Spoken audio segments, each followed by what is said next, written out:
अस्सलामुअलैकुम। दी special report में खुश आमदीद। मैं हूँ महविश तबस्सुम। नाजरीन, आज कौमी असम्बली का इजलास हुआ और इस इजलास में अपोजिशन और हुकूमती अरकान के शोर शराबे की वजह से स्पीकर को असम्बली की कार्रवाई को कई बार मुलतवी करना पड़ गया। शहबाज शरीफ को रोस्टम मिलने पर हुकूमती अरकान ने शोर मचाना शुरू किया और अपोजिशन अरकान ने इस सारी कार्रवाई को अपने मोबाइल कैमरों में कैद कर लिया।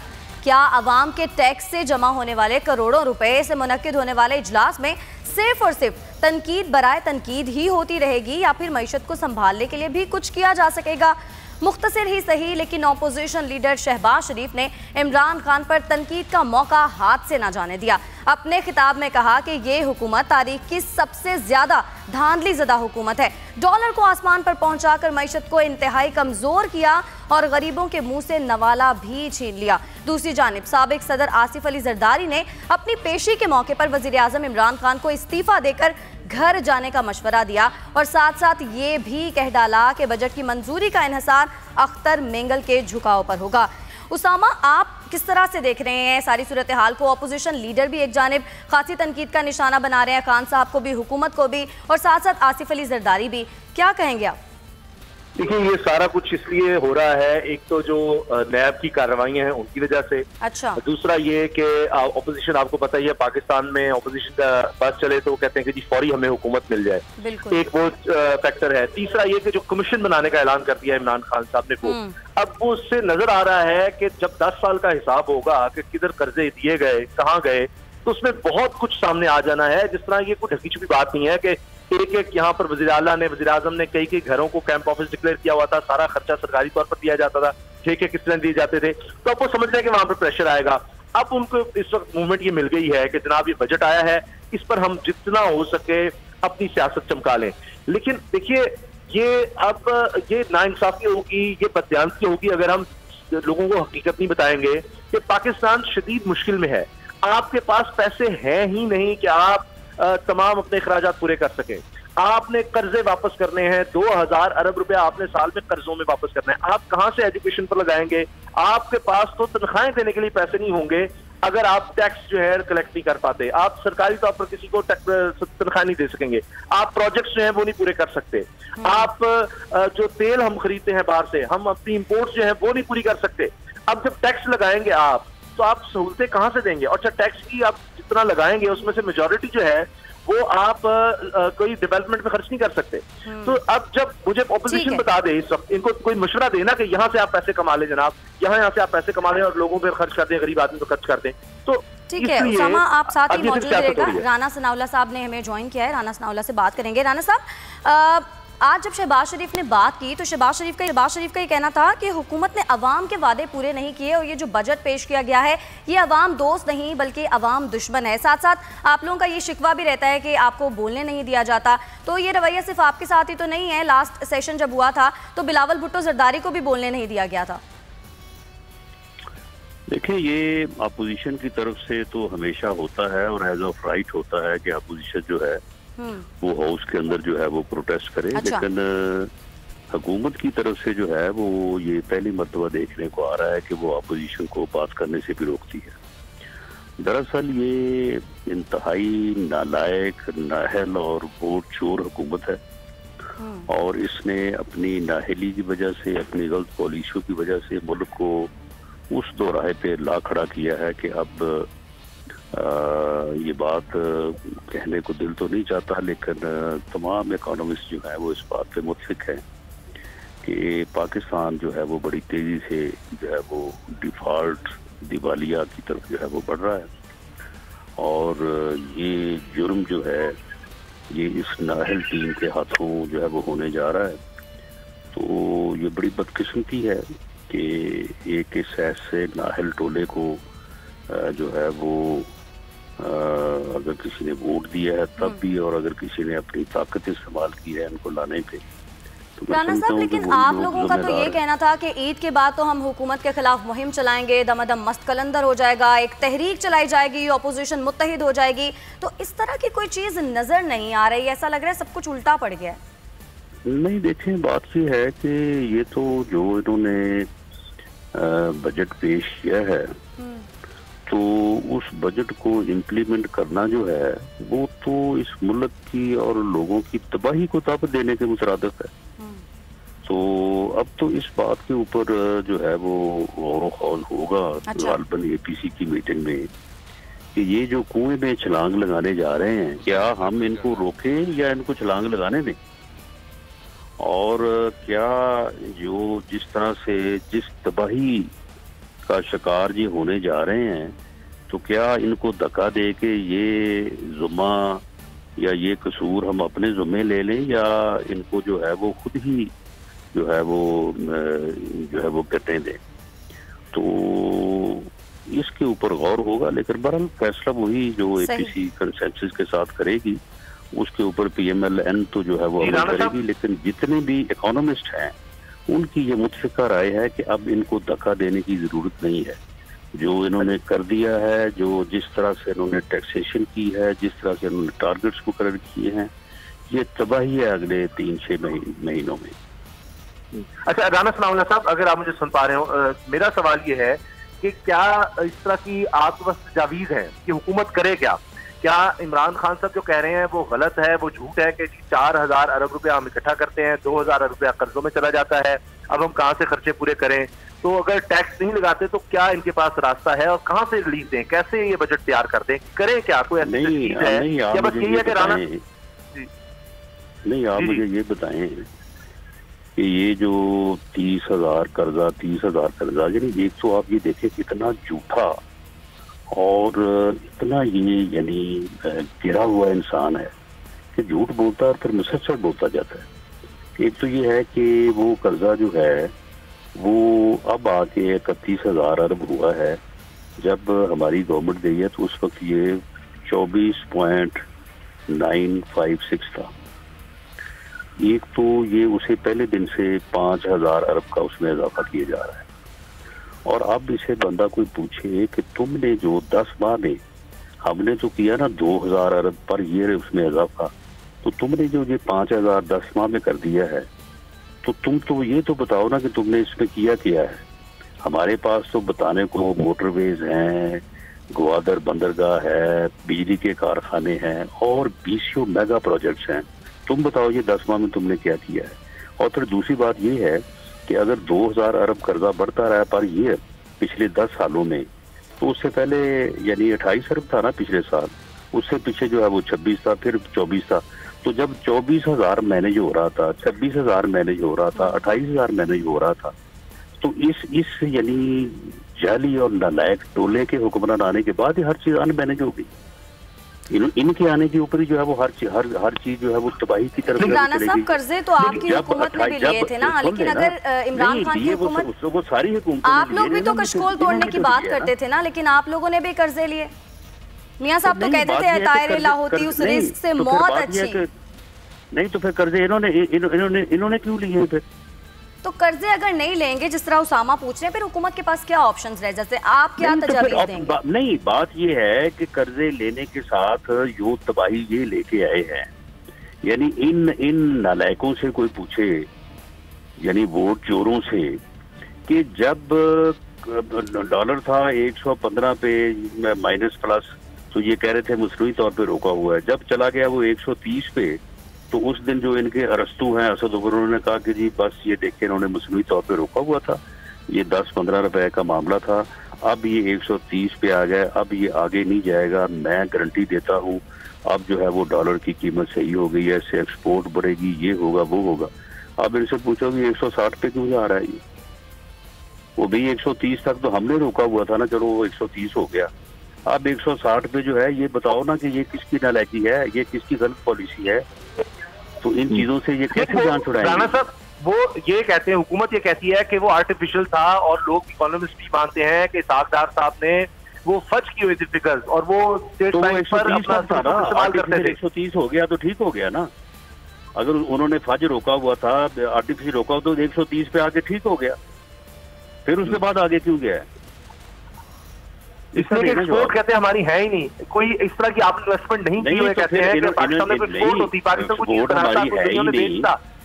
तो नहीं तो फिर इन्होंने तो कहा था ना कि 130 पे आ गया, तो आप टैक्स जो है वो जब ये इन्होंने फ्रॉड किया कौम के साथ, इस टोले ने झूठ बोला, इन्होंने कहा कि जी हम आएंगे तो 10 अरब रुपया रोजाना की करप्शन होती है वो खत्म हो जाएगी, 10 अरब रुपया कौम को रोजाना बचेगा। फिर उन्होंने कहा कि 10 अरब डॉलर साल का जो है वो मनी लॉन्ड्रिंग होती है, हम आ जाएंगे तो वो बचेगा।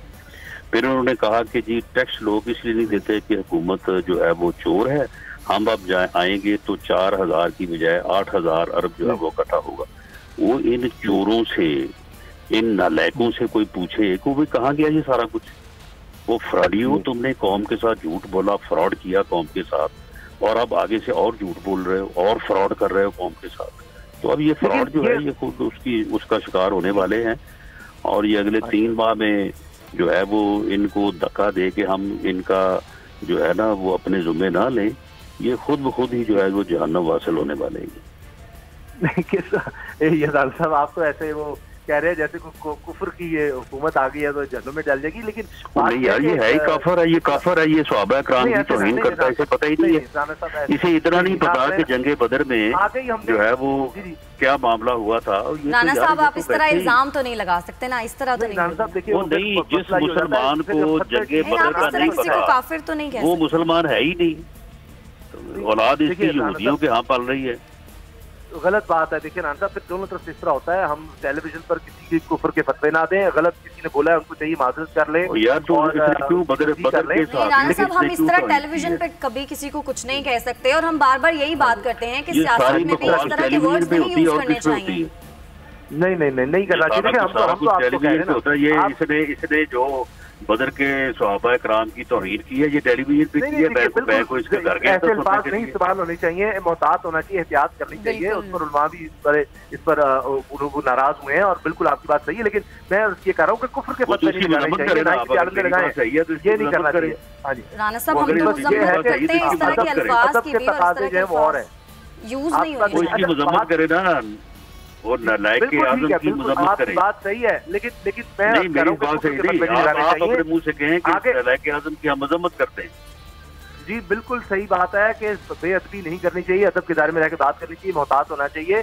लेकिन बात इस वक्त हो रही बजट की, तहरीक की, मैं समझता हूँ हमें उस पर रहना चाहिए। अगर आप इस तरह करेंगे तो फिर आपको पहले भी भुगतना पड़ा है, आपने खुद देखा है कि क्या क्या हुआ है, तो फिर ये ना मसला बने। राना साहब, आप इतने सीनियर सियासतदान हैं, मुझे नहीं लगता कि इस तरह के वर्ड्स या इस तरह की चीजें आपको ऑन एयर टीवी पर बोलनी चाहिए, क्योंकि इस तरह के वर्ड्स बिल्कुल ज़ेब नहीं देते। कौन से वर्ड बताएं ना, किस वर्ड पे आपको इतराज है?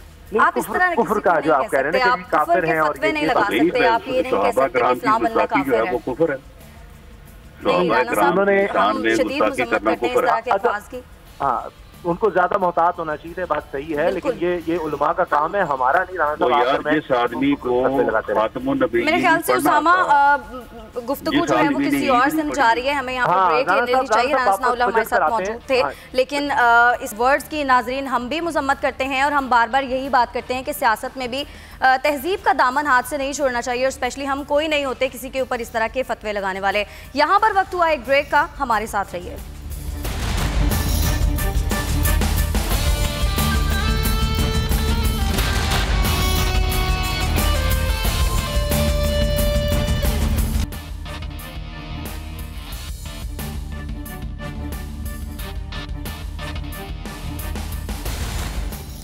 वेलकम बैक नाज़रीन, आपको बताएं कि इंटरबैंक में डॉलर की कीमत एक बार फिर से बढ़ गई है, और इंटरबैंक मार्केट में डॉलर की कीमत अब 80 पैसे बढ़ गई है, जिसके बाद डॉलर 153 रुपये 70 पैसे पर ट्रेड कर रहा है। मार्केट में कारोबार के आगाज़ पर डॉलर एक बार फिर से चढ़ गया है, और इंटरबैंक मार्केट में भी डॉलर 80 पैसे इजाफे के बाद 153 रुपये 70 पैसे पर फरोख्त हुआ है, जबकि स्टॉक मार्केट में 149 पॉइंट्स का इजाफा हुआ है, जिसके बाद 100 इंडेक्स 35,552 पॉइंट्स पर आ गया है। गुज़िश्ता रोज भी इंटरबैंक में अमरीकी करेंसी की कदर में 1 रुपये 33 पैसे का इजाफा देखा गया, जिसके बाद मार्केट में डॉलर 152 रुपये 90 पैसे पर बंद हुआ, जबकि ओपन मार्केट में डॉलर 1 रुपये 50 पैसे महंगा होकर 153 रुपये 50 पैसे पर पहुंच गया था। और डॉलर की जो कीमत है वो बढ़ती ही जा रही है, और एक बार फिर से इंटरबैंक मार्केट में डॉलर की कीमत 80 पैसे बढ़ गई है, और डॉलर की कीमत अब 153 रुपये 70 पैसे हो गई है। मार्केट में कारोबार के आगाज़ पर डॉलर फिर से चढ़ गया है। इंटरबैंक मार्केट में भी डॉलर 80 पैसे इजाफे के बाद 153 रुपये 70 पैसे पर फरोख्त हुआ है, जबकि स्टॉक मार्केट में 149 पॉइंट्स का इजाफा हुआ है, जिसके बाद 100 इंडेक्स 35,552 पॉइंट्स पर आ गया है। हमारे नुमाइंदे कफील अहमद हमारे साथ मौजूद हैं, उनसे बात करेंगे। कफील, बताइएगा, डॉलर की कीमत एक बार फिर से बढ़ गई है, 80 पैसे बढ़ गई, जिसके बाद 153 रुपये 70 पैसे पर ट्रेड हो रहा है। देखिए, ओपन मार्केट की अगर हम बात करते हैं तो उसमें जो है वो 2 रुपये 50 पैसे का इजाफा जो है वो रिकॉर्ड किया गया करेंसी डीलर्स के मुताबिक, और जो डॉलर है ओपन मार्केट में वो 153 रुपये 50 पैसे से बढ़कर 156 रुपये के जो है वो बुलंद सतह पर जो है वो पहुंच चुका है। मैं आपको बताऊं कि 5 रोज के दौरान जो डॉलर है ओपन मार्केट में उसमें 7 रुपये 20 पैसे का इजाफा रिकॉर्ड किया गया है, और रुपए की कदर में कमी के बायस जो है वो जो दरामदी अशिया हैं उसमें भी जो है वो इजाफा देखा जा रहा है। इसी तरह अगर हम इंटरबैंक मार्केट की बात करते हैं तो उसमें 2 रुपये 94 पैसे का इजाफा रिकॉर्ड किया गया है, और जो क्लोजिंग रेट अब तक इंटरबैंक के आए हैं वो 152.90 से बढ़कर 155 रुपये 84 पैसे पर जो है वो डॉलर इंटरबैंक में क्लोज हुआ है। तो और यहाँ 5 रोज की अगर हम बात करते हैं लास्ट 5 डेज की, तो उसमें 7 रुपये 24 पैसे का इजाफा जो है वो इंटरबैंक में रिकॉर्ड किया गया, जिससे जो पाकिस्तानी जो कर्जे हैं बैरूनी उनमें जो है वो 780 अरब रुपए का इजाफा जो है वो देखा गया। तो ये बहुत ज़्यादा जो है वो अलार्मिंग सिचुएशन है, और आज पाकिस्तान के हाईएस्ट लेवल पे इंटरबैंक मार्केट के अंदर जो डॉलर है वो 156 के लेवल से जो है वो क्रॉस कर गया है। जी ठीक है, आप बता रहे हैं कि ये इंतहाई तशवीशनाक सूरत हाल है। माहिर मौशियात मलिक बोस्तान साहब भी हमारे साथ मौजूद हैं, उनसे बात करेंगे। मलिक साहब, डॉलर परवाज करता जा रहा है, डॉलर की कीमत एक बार फिर से बढ़ गई है, 80 पैसे बढ़ने के बाद 153 रुपये 70 पैसे पर ट्रेड होता रहा है डॉलर। रुपए को मुस्तहकम करने के लिए क्या इकदाम किए जा सकते हैं? इंटरबैंक का रेट डिमांड और सप्लाई पे मुतय्यन किया जाएगा। उस वक्त का डॉलर का रेट 141 से बढ़ के आज 157 का इंटरबैंक में हाईएस्ट बनाएगा, जो पाकिस्तान की तारीख बुलंद तरीन सतह पे पहुंच चुका है। तो इसमें समझता हूँ कि IMF के साथ ये तय करने के बाद डिमांड और सप्लाई, जो डिमांड को कम करने के लिए हमें कोई कोशिश करनी होगी। जब तक डिमांड कम नहीं करेंगे डॉलर का रेट नहीं कम करेंगे, क्योंकि रेट बढ़ाने से डिमांड कभी आज तक पूरी नहीं हुई है, और डिमांड बढ़ती रहती है। जो आप रेट बढ़ाते हैं तो डिमांड बढ़ती है, कम नहीं होती। तो इसलिए हमने हुकूमत से रिक्वेस्ट की है कि डिमांड को कम करने के लिए आप जो है लग्जरी आइटम पे पाबंदी लगा दें, और जीरो मार्जिन जो LC हैं वो फौरी तौर पे ख़त्म कर दी जाए। जो भी इम्पोर्ट LC खो रहे हैं वो उसको कम से कम 100% अपना उसके कैश जमा कराएं और फिर उनकी LC खोलें, क्योंकि आजकल बैंकों को LC खोलने पे जो है डबल फायदा होता है। एक तो लोग जो है उनसे लोन लेके LC खुलाते हैं, उसमें 18% 20% वो मुनाफा लेते हैं। दूसरा, डॉलर उनका महंगा बिकता है, वो डबल उनके मतलब चांदी हो गई है, और पाकिस्तान के सिचुएशन से वो नजायज फायदा उठा रहे हैं। मैं समझता हूँ स्टेट बैंक को और हुकूमत को कोई पॉलिसी बनानी होगी, और बैंकों को पाबंद करना होगा कि वो किसी हद में रह के डॉलर की बाइंग सेलिंग करें। और इसका मतलब ये नहीं कि रुपये को बिल्कुल बेयारो मददगार छोड़ दिया जाए और पाकिस्तान की मैशत को रुपये को गिराते पाकिस्तान की मैशत को जमीन पहुँच ना कर दें। ये पाकिस्तान के लिए बड़ा रेड सिग्नल है, और हुकूमत को इस पर एक्शन लेना होगा। तो मलिक साहब, महंगाई तो ऑलरेडी बहुत ज़्यादा है, अब जिस तरह से डॉलर की कीमत मजीद बढ़ रही है, क्या महंगाई का एक और नया तूफान आएगा?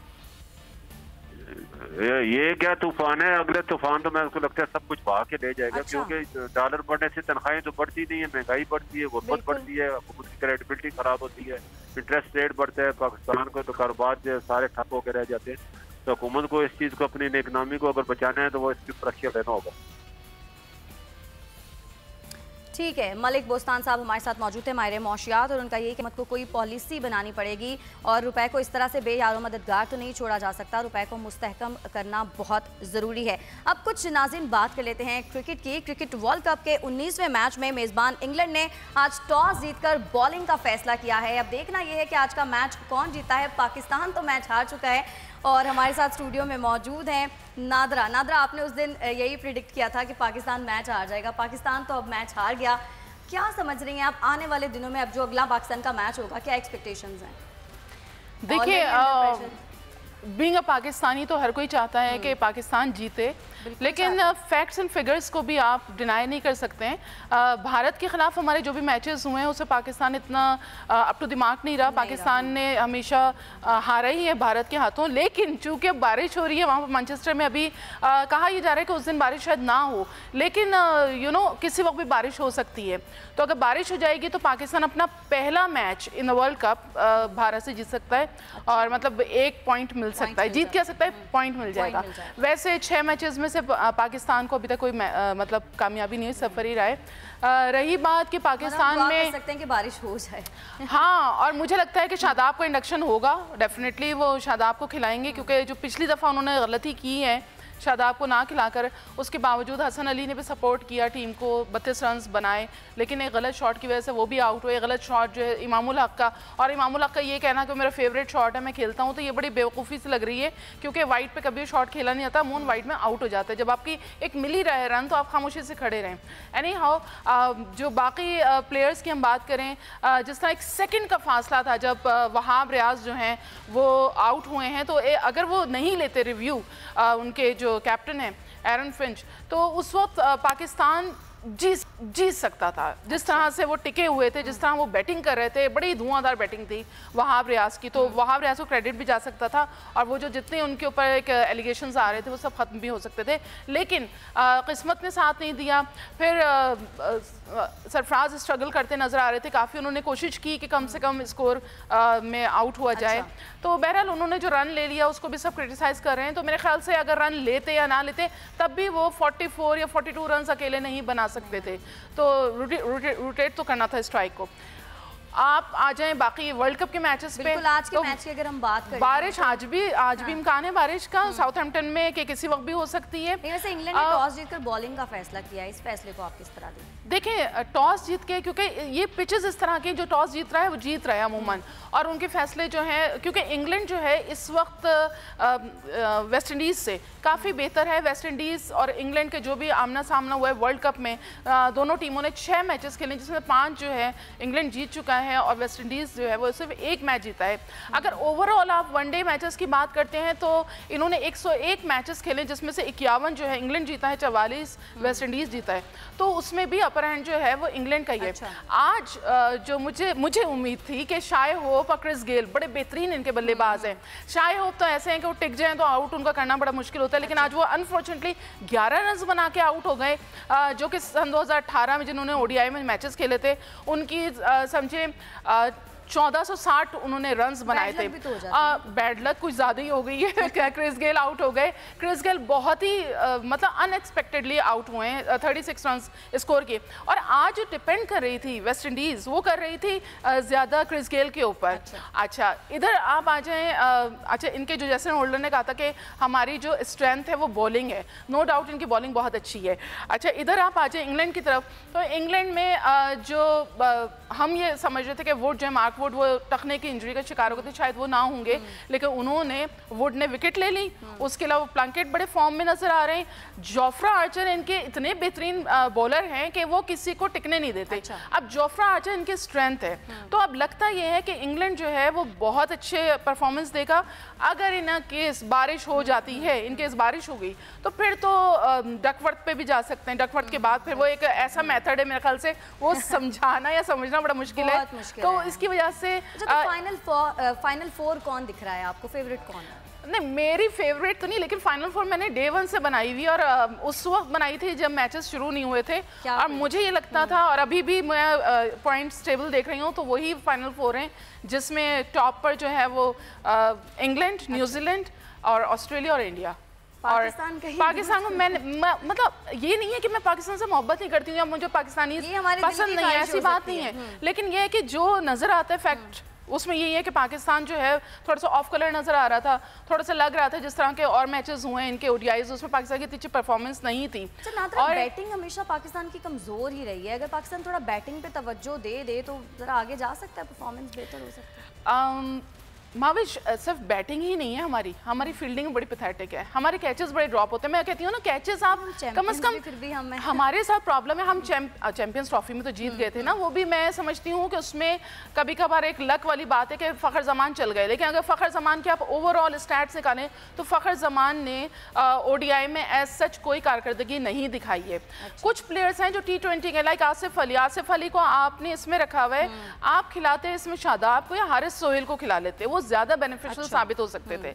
तो कुछ गलतियां तो हुई हैं इनसे, लेकिन हो सकता है कि बाय द टाइम ये सीख लें। लेकिन आगे जो 3 टीमें हैं वो तीनों टीमें बड़ी स्ट्रॉन्ग है माविश, बहुत स्ट्रॉन्ग है, उनके साथ मुकाबला करना कोई इतना आसान नहीं है कि आप समझ लें कि अंडर प्रेशर हो, जब आप अंडर प्रेशर हो और आप हार रहे हो तो आपका मोराल तो वैसे ही खत्म है। अच्छा, मसला ये है कि इंडिया और पाकिस्तान में जब भी हमारी टीमें हारती हैं तो हमारा मीडिया या हम खुद इतना क्रिटिसाइज कर देते हैं कि वो तमाम बातें वहां तक पहुंच होती थ्रू मीडिया। और अच्छा Nadra, sorry to interrupt you, हमारे साथ साबिक टेस्ट क्रिकेटर वसीम बारी साहब मौजूद हैं।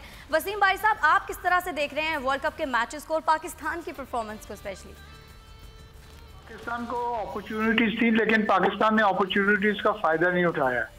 अब ये वाइटल मैच है इंडिया के साथ, प्रेशर इंडिया के ऊपर होगा क्योंकि इंडिया की रैंकिंग है।